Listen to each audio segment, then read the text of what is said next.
건강 365 포인트 쏙쏙. 우리가 꼭 알아야 할 부분들을 정리해드립니다.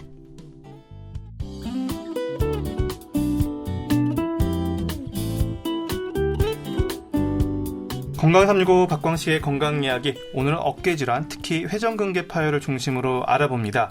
가톨릭대 서울성모병원 정외과 김양수 교수와 함께 하는데요. 교수님, 그러면 어깨 통증을 유발하는 질환들은 많이 있는 걸로 알고 있어요.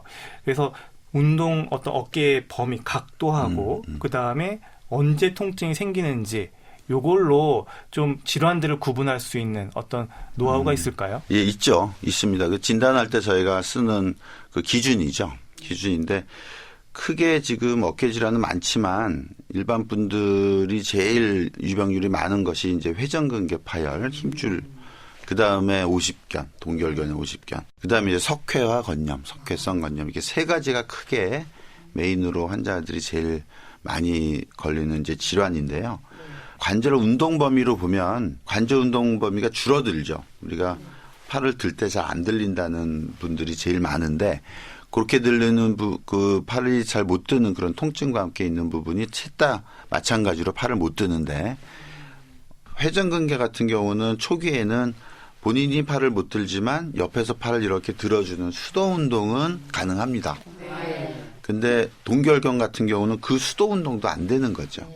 그래서 그걸로 감별을 합니다. 수동 운동이 되는지 안 되는지로 동결견과 회전근개 파열을 감별하고 석회성 건염은 너무너무 아파서 통증 레벨이 다른 두 질환보다 훨씬 높아요. 그래서 잠도 못 주무시고 아주 급성으로 응급실로 오고 이런 분들은 되게 석회성 건염.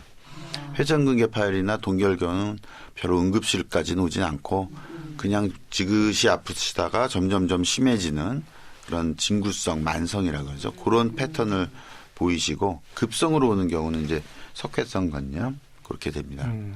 그러면 이 동결견, 그러니까 오십견이라고 흔히들 말하는 거죠. 이거는 아예 팔을 아예 이렇게 들어 올리기조차 혼자 힘들다는 거네요. 예, 특히 못 드는 것뿐만이 아니고 내회전. 그러니까 뒤로 돌리는 것이 사실은 내회전이에요. 이게 안으로 돌아가야지만 뒤로 가기 때문에.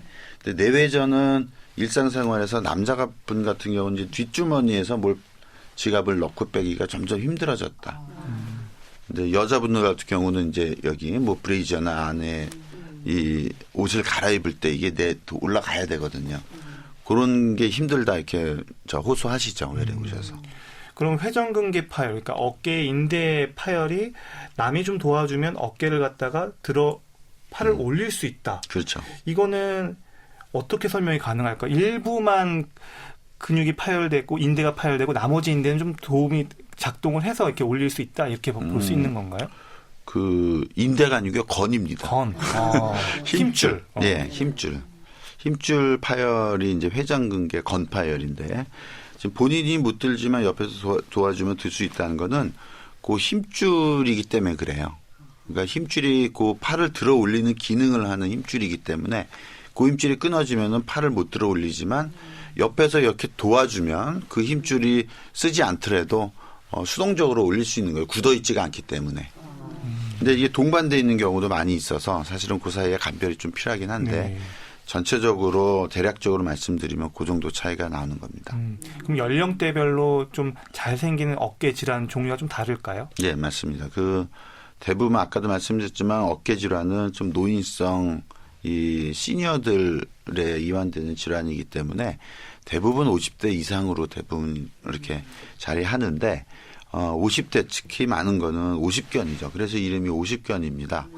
50 초반에서 나머지 30대, 40대, 물론 60, 70대도 물론 이완이 되지만 유병률이 가장 많은 것이 50대가 많고 회전근개 파열은 조금 더 높은 연령에서 60대 이상 돼야지 이제 회전근개 파열이고 석회성 건염은 연령이랑 크게 관계는 없습니다. 하지만 70대 이상 올라가거나 뭐 20, 30대는 사실 많지는 않고 40대, 50대, 60대 골고루 분포하는 게 석회성 건염의 연령 분포죠. 그러면 이 어깨 움직일 때 뚝뚝 소리가 난다는 분들이 있던데 이거는 뭐 그냥 괜찮은 신호인가요? 괜찮습니다. 저도 지금 났는데 어깨는 뚝뚝 소리 나는 거는 그 자체로는 별로 문제가 없고요. 여러 가지 원인이 있습니다. 그 뚝뚝 소리가 나는 거는. 그 아까 말씀드린 견봉 밑에 힘줄이 있는데 힘줄과 그 견봉 사이에 점액낭이라는 또 이 충격을 흡수하는 물 주머니 같은 것이 있는데 거기 염증이 생겨서 두꺼워지면은 견봉에 쓸리면서 소리가 나기도 하고 관절 자체에서 인대나 연골 이런 것이 이제 마찰이 생겨서 소리가 나기도 하는데 소리 나는 것 자체는 문제 아니고요. 소리가 날 때 아프면 그거 좀 문제입니다. 예, 소리가 나면서 아프다 이러면은 염증이 굉장히 심해진 거기 때문에 그 부분은 조금 치료가 필요하죠. 그럼 어깨에 통증이 있을 때 또 어깨가 잘 안 올라갈 때 찜질을 한다면 온찜질을 하는 게 좋습니까? 아니면 얼음찜질을 하는 게 좋습니까? 대부분 온찜질하는 게 좋습니다. 왜냐하면은 찜질 자체는 그 안에 있는 힘줄이나 인대까지 가진 않고 주위의 근육 모든 이 어깨 관절은 주위에 삼각근이라는 큰 근육이 싸고 있는데 근육을 좀 이완시켜주는 작용이 있죠. 따뜻하게 하면은 혈액순환도 좋아지고 그래서 일시적으로 근육이 풀어지고 혈액순환이 개선되니까 환자분들 좀 편하고 강직된 것도 풀어지면서 좋게 느껴지는데 안에 있는 병변 자체는 그냥 가는 거죠. 그냥 악화될 수 있는데 옷찜질이 근육을 이완시켜주는 그런 특징이 있고 급성 손상 어디가 넘어지거나 교통사고나 그래서 뼈나 인대에 뭔가 이런 외상에 의해서 손상을 받았을 때는 한 48시간 정도 쿨링하는 게 좋습니다. 그때는 냉찜질이 좋고요. 그래서 급성 손상일 때는 냉찜질, 그렇지 않은 다른 여러 가지 질환은 대부분은 온찜질 좋습니다. 그리고 또 하나 이제 팔이 안 올라가잖아요. 어깨 질환들이요. 그러니까 이 팔이 잘 안 올라갈 때 안 올라가는 팔을 갖다가 이 억지로 팔을 갖다가 다른 쪽 손으로 이렇게 들어주는 게 좋은 건지 아니면 올라가지 않을 때 진짜 팔 가만히 쉬게 해주는 게 좋은지 궁금합니다. 아주 중요한 질문이시고요. 팔을 움직여야 되는 경우는 이제 동결견일 때 그 치료법이 있는데 동결견도 시기마다 다릅니다. 급성 시기일 때는 염증이 있기 때문에 억지로 움직이면 안 됩니다. 레스트 이렇게 쉬어야죠.